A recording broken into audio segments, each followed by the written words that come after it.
What is going on, beautiful people? Welcome to another episode of the Narcissists Code. I'm your favorite self-aware narcissist, Mr. Lee Hammock, better known as Mental Healness across all social media platforms. This is your first time seeing my face or hearing my voice. I'm a diagnosed narcissist, and I use my platform on social media to raise awareness for NPD, get more people into therapy, like myself, nearly 6 years in therapy, and also validate the victims, survivors, and the thrivers of said disorder, said toxic traits, and things of that nature. So, today's episode is going to be about how do narcissists feel when they see you with someone else? If they see you happy with someone else, if they see you moving on with someone else, even if they have broken up with you, even if they have discarded you, even if they are responsible for discarding you or breaking up with you, or they are the responsible party for ending said relationship in the first place, how do they feel about, seeing you happy with someone else? So this can go a few different ways, y'all. This can actually go a few different ways. So if they see you happy with someone else, this doesn't have to be actually in person, like across the street or something like that. Like they see you skipping, they see you holding it. It doesn't have to be them seeing you holding hands with somebody across the street and skipping happily and whistling like, we're so happy, we're so happy. It doesn't have to be that way, y'all. Could it happen that way? Yeah. But I'm just saying it doesn't necessarily have to be that way for them to see you happy. They can see you happy online. They can hear about your happiness through some mutual friends. They can, whatever way they find out. Yeah, it's like I say, it could go a couple of different ways. First of all, narcissistic people, a lot of them think that they are they think that they are the best you're ever going to get.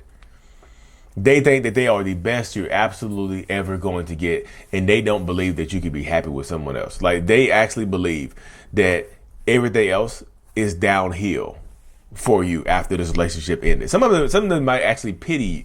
Some of them might actually pity you once the relationship ends. Once y'all break up, once y'all do this, once y'all do that, some of them might actually pity you. Some of them might actually feel sorry for you that you don't get to be with me anymore. You see what I'm saying? That's the weird way that some narcissistic people mind works, y'all. They actually pity you. They think you're lying to yourself, and they think you're lying to the world about being happy with someone else. A lot of them truly think that way, y'all. This is not me. Y'all, seriously. Some of them think that they are the best that you're ever going to get, and they think you are lying to yourself, to the world, to everyone else when they see you happy with somebody else. Like, oh, that's fake. That's so fake. Like, I was the best you're ever going to get. So there's no way in hell that you are happy right now. There's just no way. There's no way in hell that you are absolutely happy right now because I was the best that you're ever going to get. So there's no way that you're happy. They think it's a front. They feel like you're faking it. And yeah, are you faking it? Probably not. But sometimes you might be faking it, y'all. Sometimes y'all get it. You hop into new relationships. You start posting fake happy pictures to try to get back at your ex, to make it seem like your ex, to make it feel like your ex is missing out on something like that. Some people will do that. It doesn't make you a narcissist for doing that. I'm just saying, hurt people might react that way. So you start to do things of that nature. You know what I mean? That's how the mindset of a lot of narcissistic people works, right there, y'all. They feel like they feel like you are just faking it. You are faking the funk. There is no way on God's green earth that you can be happy with somebody else because I'm the best you're going to get. So stop faking it for the world. They feel like that way. And yes, it could be a coping mechanism in a narcissist's brain to deal with the shame because you might actually be doing better than the narcissistic person is doing. The person that the narcissist ended up with when they left you, that relationship might be over. You see what I'm saying?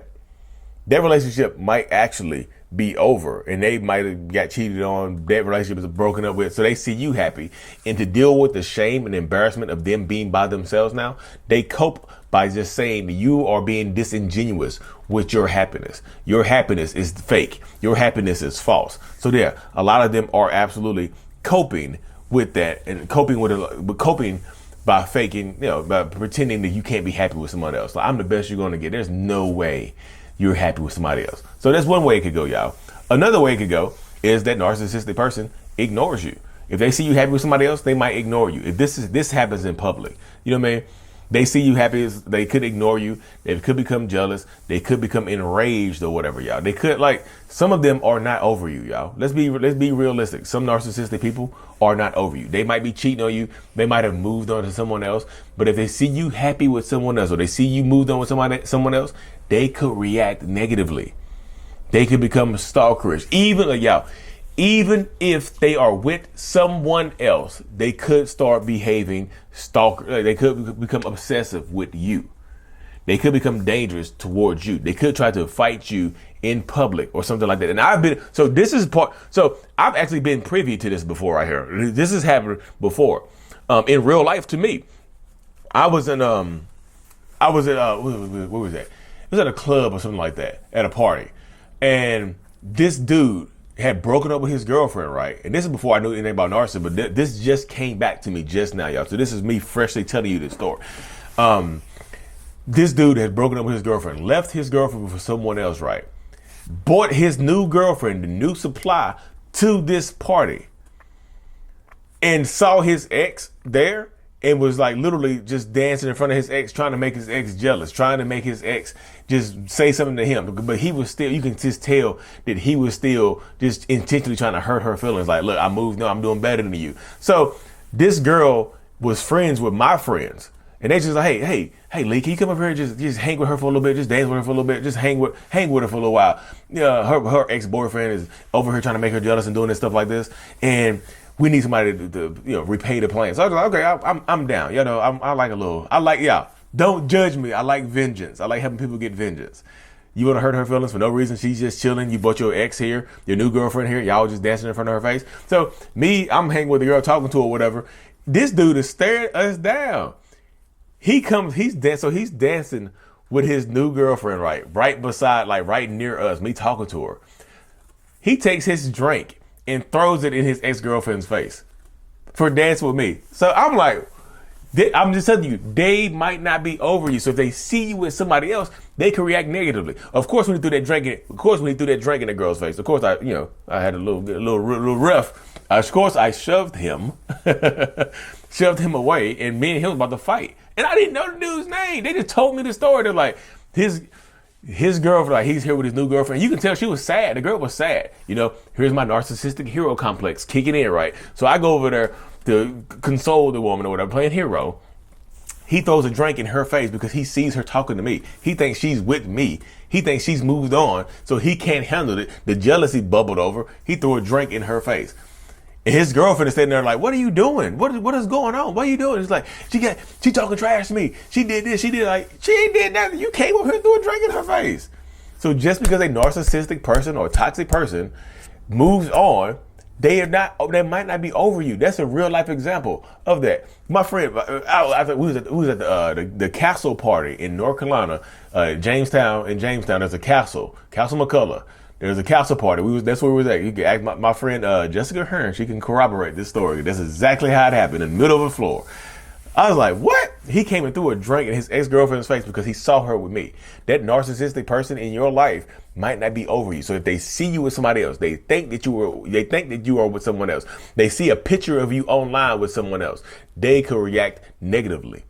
They can become very, very angry and upset with you and react negatively. Even if their new person is around, even if the new person is with them in that moment, they don't care.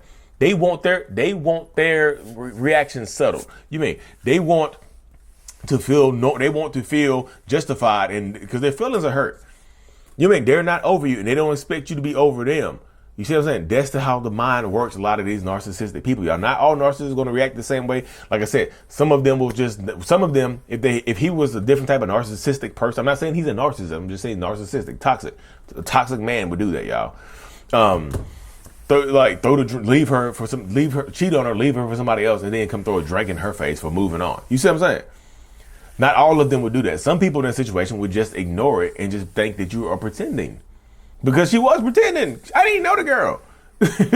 She was literally pretending.